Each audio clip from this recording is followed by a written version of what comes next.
Olá amigos, estamos aqui para mais uma EBD online, a EBD da Escola Bíblica Dominical da Comunidade Evangélica Cristã da Vila da Penha.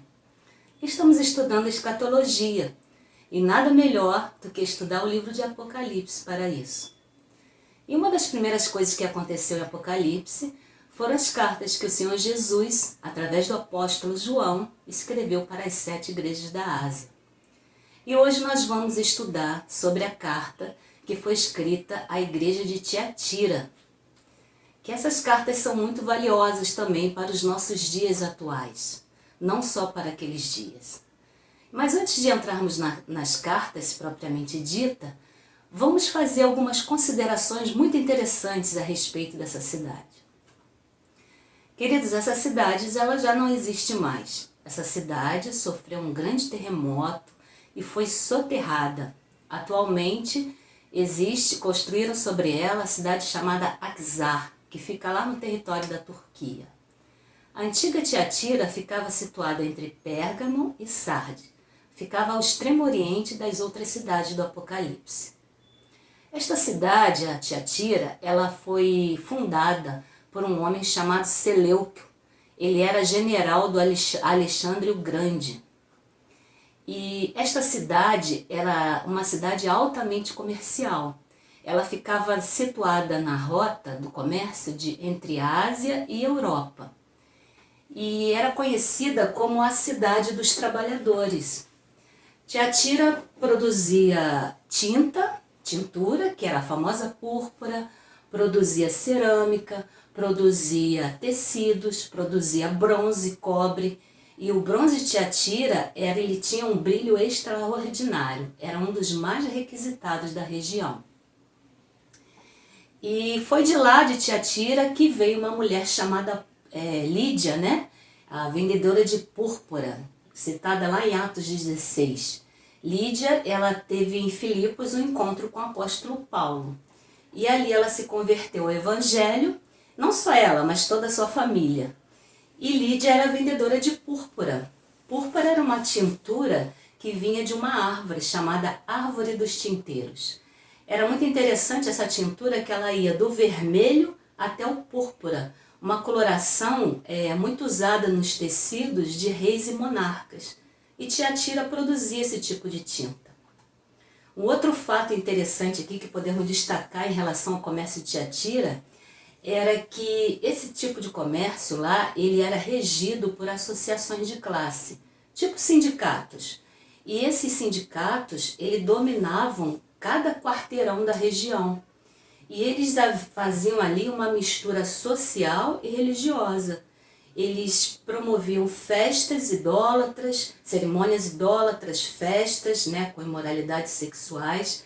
E havia uma pressão para que os comerciantes de Tiatira participassem disso, senão eles não poderiam trabalhar. E é aí que começa a grande problemática dos cristãos em Tiatira. E havia uma certa tolerância para isso, havia uma permissão. Então, queridos, vamos ver nessa carta o que o Senhor Jesus queria dizer para aquela igreja. O que ele achava que estava ruim, o que ele achava que estava bom, se ele queria dar algum conselho, se ele queria dar alguma correção, se ele queria dar uma recompensa, uma promessa. Vamos abrir as nossas Bíblias lá em Apocalipse 2. Apocalipse 2, do 18 ao 29. Mas vamos primeiramente ler por partes para que a gente entenda cada parte dessa carta que traz coisas muito interessantes, principalmente para os nossos dias atuais. E diz lá no versículo 18: Ao anjo da igreja de Tiatira escreve: Isto diz o Filho de Deus, que tem os olhos como chama de fogo e os pés semelhante a latão reluzente. Conheço as tuas obras, o teu amor, o teu serviço, a tua fé, a tua perseverança, e sei que as tuas últimas obras são mais numerosas que a primeira. Queridos, Tiatira, essa carta que foi dirigida, Jesus ali, primeiramente, ele se apresenta. Ele não é invasor, ele se apresenta como filho de Deus. E ele usa o termo olhos como chama de fogo. O que quer dizer isso? Olhos como chama de fogo. Simboliza um poder de penetração. Nada escapa aos olhos de Jesus. Nada pode ficar escondido diante de Jesus. Simboliza aí o poder que Jesus como Deus tinha de penetrar nos mais profundos pensamentos e intenções. E um outro termo que o Senhor Jesus diz aqui, né, pés semelhantes a bronze reluzente, ou a latão reluzente, cada versão diz de uma forma. Aí Jesus estava fazendo uma referência com que um dos produtos que Tiatira produzia, que era um dos mais valiosos, que era o bronze altamente polido, que lá o povo valorizava muito aquele material, aquele metal. Mas Jesus está dizendo aí, eu sou o maior, eu sou o mais reluzente, eu sou o mais valioso. Muito bacana isso, né? Mas aí Jesus prossegue, e agora ele entra nos elogios, o que ele achava bom naquela igreja.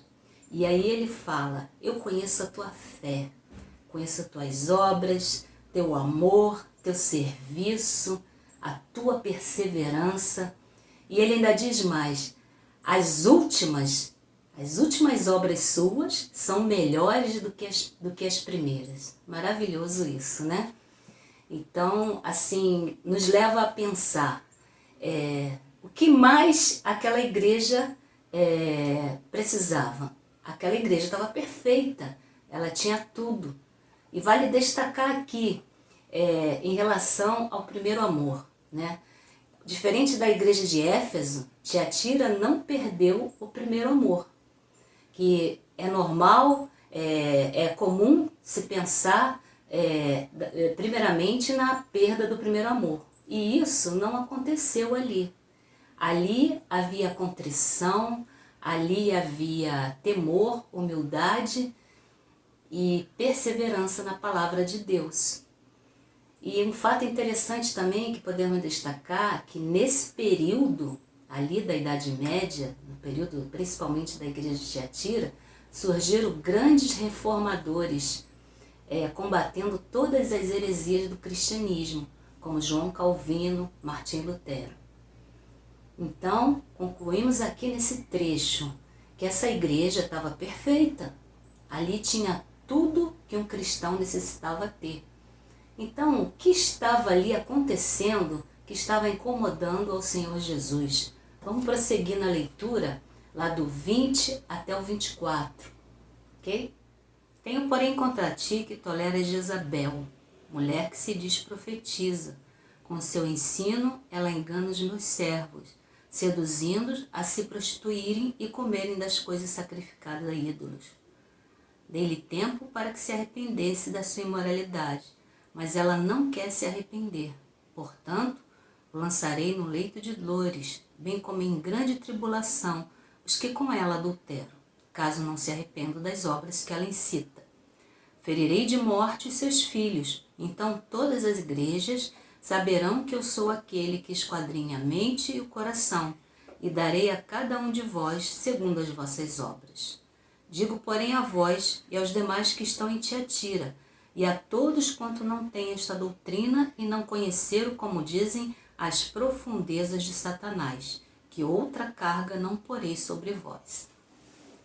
Bem, então aqui está a queixa do Senhor Jesus para essa igreja. E desde já vamos nos deparar com a seguinte pergunta. Quem era Jezabel? Quais eram seus ensinos? Quais eram seus enganos? Devo dizer que era uma igreja dividida. Ali haviam crentes fiéis e infiéis. Ali havia o santo e o profano, o joio e o trigo. Alguns estudiosos dizem que Jezabel era uma mulher que morava lá na cidade. Mas conclui-se que a Jezabel que Jesus aqui se refere é a mesma Jezabel do Antigo Testamento. Jezabel, esposa do rei Acabe, sacerdotisa de Baal, que perseguia os profetas de Deus.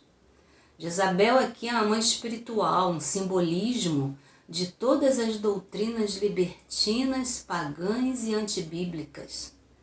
A mesma Jezabel que incitava o rei Acabe a prostituir-se adorando ao deus Baal, aqui em Tiatira, falsos mestres argumentavam que era permissível um certo grau de idolatria e participação na imoralidade sexual.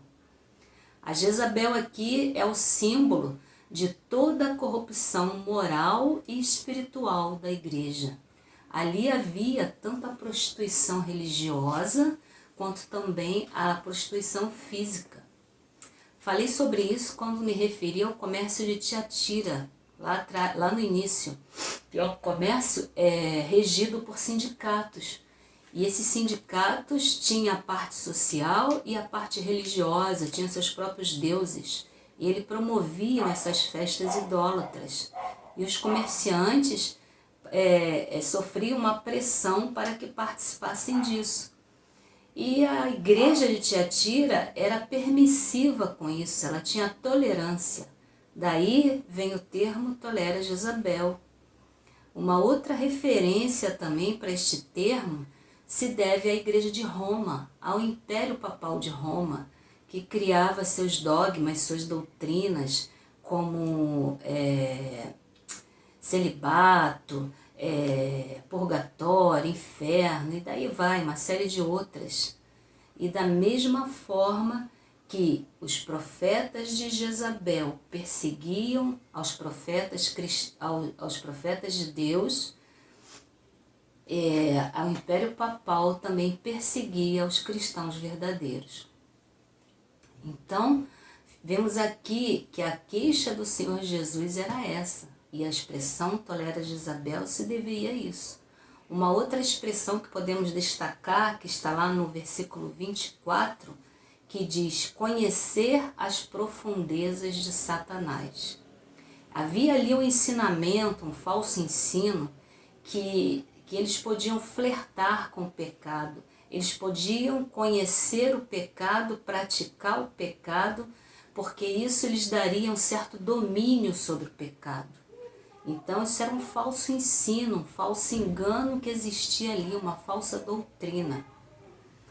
Quando o Senhor Jesus diz lá no versículo 21, para que se arrependessem, é isso que eles deveriam fazer, se arrepender antes que viesse a justiça divina, porque não podemos abusar da bondade e paciência de Deus.